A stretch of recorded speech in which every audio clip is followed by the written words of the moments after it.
What is really going on, crypto savages? You are listening to the CoinSpice podcast with host C. Edward Kelso, editor-in-chief at CoinSpice.io, your home for spicy crypto things on the net. What is really going on, crypto savages? This is your host, C. Edward Kelso, editor-in-chief out at CoinSpice.io, back with another episode of the CoinSpice podcast. It's the second, actually, in a two-part series with Bitcoin.com's Matt Aaron. He runs the podcast network over there. Shows like Blockchain 2025 with Blake Moore, Humans of Bitcoin, kind of that longer format type, and of course This Week in Bitcoin. He is a terrific guy to kind of get a sense, especially if you're in the Bitcoin Cash community, of where things are and where they're headed.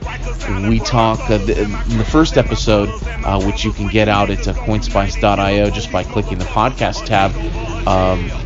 That first episode, we talk about his background, how he came to things, and how he found the crypto community, which is, again, I really recommend you listen to.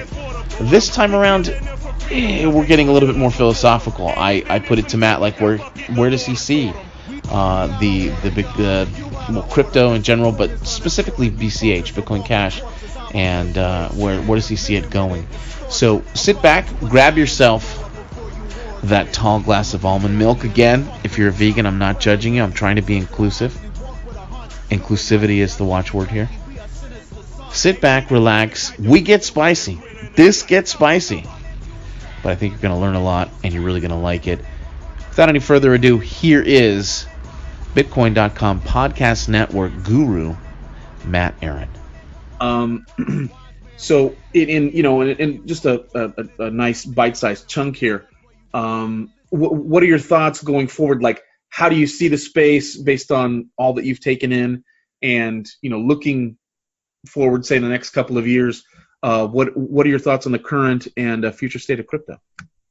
Sure. So, because the more you know, the more you don't know. I'd say that all I do is I try to have a narrative, because people ask me all the time, what is Bitcoin? I just went on a podcast in Colombia, and they asked me, why is Bitcoin important for Colombia? And I'm getting there, but being able to put Bitcoin in context for the audience you're speaking to is important. And so I'm trying to, that's why I'm thinking and talking at the same time. My narrative changes every month with the more information I learn, or the more I don't know. I'd say that I like Amara's law, that we tend to overestimate the effects of technology in the short run, but underestimate the effects in the long run. The person that introduced me to that is the man, Sterling Lujan, that I think whether you're Bitcoin Core, Bitcoin Cash, Ethereum, Republican, you got to love Sterling, man. He's the man. But my thoughts going forward is, my narrative right now is that it's still an experiment. I think it has a good chance. I think cryptocurrencies, if Bitcoin went down, maybe that we'd have to wait a couple of years and we'd have to restart. I think cryptocurrencies will eventually overtake, or at least be a big competitor to fiat money. And just having competition is great. Look what Uber's done to taxis. I cannot tell you which cryptocurrencies are going to win out. You talked in the beginning about you and I being competitors. I'll tell you one thing, man. It's been such a fun run, and one of the most interesting things I've ever done in my life, or maybe the most interesting thing. But I realized that both of our jobs pretty much are dependent on Bitcoin Cash, and one hack, one big problem or a series of problems, and if Bitcoin Cash, I know something happens to it, right? I hope Bitcoin Cash crushes. Obviously, I hope cryptocurrencies crush in general. I'm not a Bitcoin Cash maximalist. I want other ones to succeed, and I want cryptocurrency to be useful as currency. But it can be fragile, right? And we tend to in the fearful times to maybe overstate the fears, and vice versa. So yeah, does that give you an idea of where I think we are? I think we have a lot of work to do, man. I think that the infrastructure is still so low.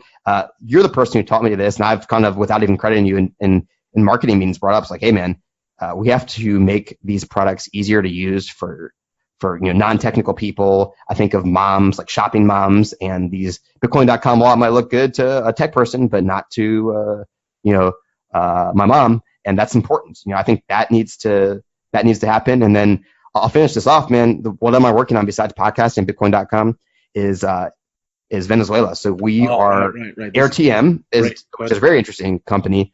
They're an exchange that works in a lot of Latin American countries.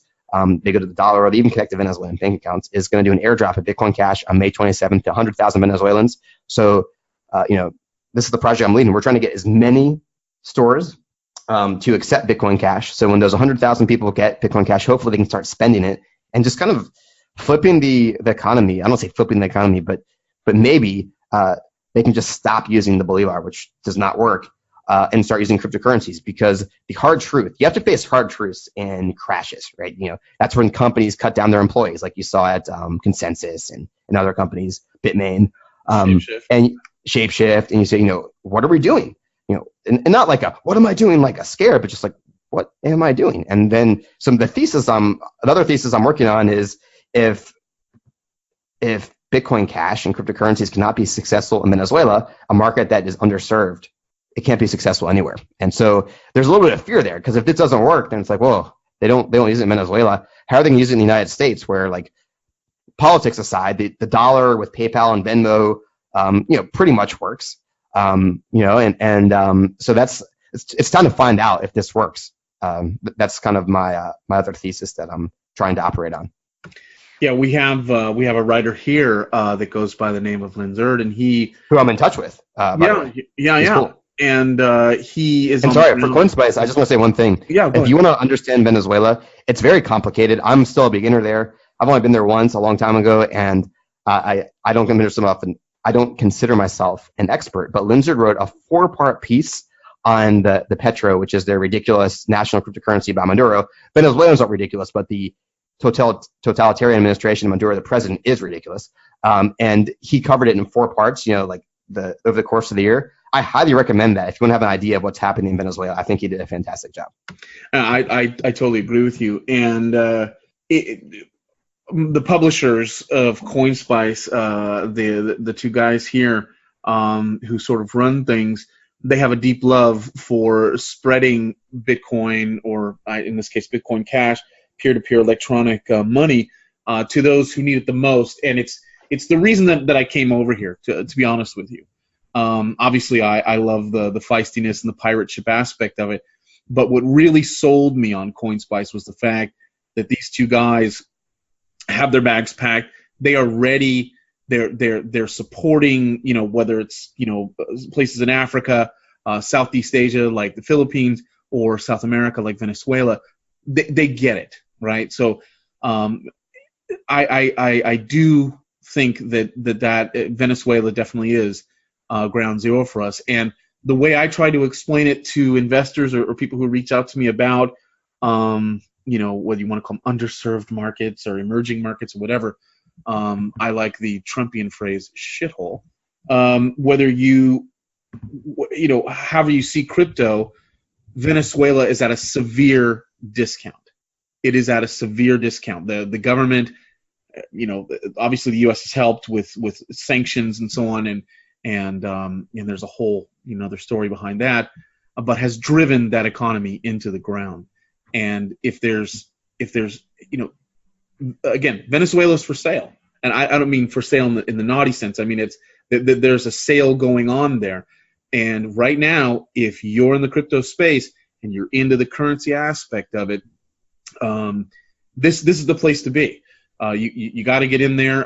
The Dash people are doing crazy great things there, although it seems maybe that's a bit on the surface from some of the reports I've seen, that it doesn't go too deep. But that's not a knock at Dash. It's just, at least they're trying, right? Exactly. They're in there. They're in the fight, right? And I have a lot of respect for that. And so that you are going to venture down there in the business and information sense, I think is not only brave but prescient. I think you're very forward looking, and I think that is a fantastic idea. I can't say more good things about it. And the Venezuelan people, from my limited interaction with a handful of them, are incredibly brave, super enthusiastic, and they're survivors, man. So I think they're going to single-handedly, if I have a guess, prove crypto's use case. I hope so. I really hope so. I don't know, but I hope so. I'll tell you one thing. So I know a lot of Venezuelans for living in Colombia. I mean, there's probably 1 million Venezuelans in Colombia. Right. I met them around the world. So a couple of things that you may not realize if you have had the fortune of not having to be a refugee from a country or just having to leave. So most Venezuelans, many Venezuelans that have been lucky enough have left. But usually a lot of well-to-do Venezuelans, their kids might leave, but if you're 50 or 60, you don't want to start over. So they stay. So their parents stay, meaning that these younger Venezuelans in their 20s and 30s, they have to go start over. And it's pretty, we take things for granted, but all these Venezuelans have gone to Spain, to Panama, to Colombia, to US, all over the map, right? Wherever they can go, anywhere that's not Venezuela, Peru, Chile, Brazil, wherever, right? That have started over. It's I admire all of them that have been able to do that, because it can't be easy to leave your family and start over in a new country. Your degree doesn't matter. You probably don't have much money because of the devaluation of the currency. Hence why we're into cryptocurrencies. Yeah, and it's they go hand in hand, and I don't want to get too political here because I tend to go down that road, and no one needs to hear what I have to say about the subject, but I think there is a connection between some of the migration patterns of the world, whether it's because of U.S. foreign adventurism in Southwest Asia, and Syrians and others kind of making their way to Europe, or in North America, South America, sort of the global South versus the global North. This is a historic time for cryptocurrency to make itself known, and they are intimately entwined with these stories of people moving. This is very reminiscent of early 20th century U.S. Migration with regard to the Irish and some of the others, and you'll find that we now live. I'm in the continental United States, and as Americans, I guess, we live in a gated community, man. Like and if Trump has his way, it's literally going to be a walled gated community. Yeah, we live in a gated, for better or for worse, and I'm obviously totally against that. But what I'm saying is that I didn't do anything as much as I'm, a fantastic, brilliant, and incredibly handsome and humble guy. I didn't do anything to earn my spot here. I was sort of shot out. I won the DNA lottery, so to speak, on this side of it. And so I, like you say, to start over, to come here, to really go anywhere other than your native country, without, like you chose to kind of go down there, which again is a kind of luxury of being born where you're born. Oh, for sure. Yeah. But these people are being, forced out through necessity, through whatever means. And this is where crypto comes in, because for some people in the United States, it's a hobby. And again, why I think CoinSpice is so important, and Bitcoin.com, is that the CoinSpice ethos here from the guys who brought me on is that we have to get to those people. We have to make the case up here that if you want this to spread, it's got to find its way to the people who need it the most. So, awesome. Matt, I told you half an hour. I've taken you way over that. And it's been a great conversation, man. And so we had technical difficulties in the first run, which happens, right? But I think this podcast turned out way better. I'm glad we did it twice because, I want to make a great podcast for the milk community, man, or the CoinSpice community. For sure. Get out to podcast.bitcoin.com, as I'm sure most of you have already at least had at least a passing familiarity with.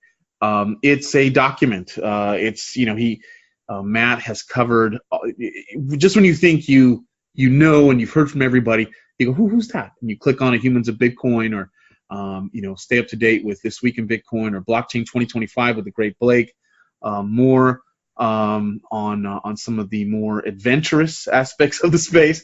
Those are all fantastic shows, and I can't recommend the network enough. So again, Matt, thanks so much for coming on, man, and maybe we'll check in a few months and see where you are. My pleasure. I'd love to be back, man. And thank you, Kelso.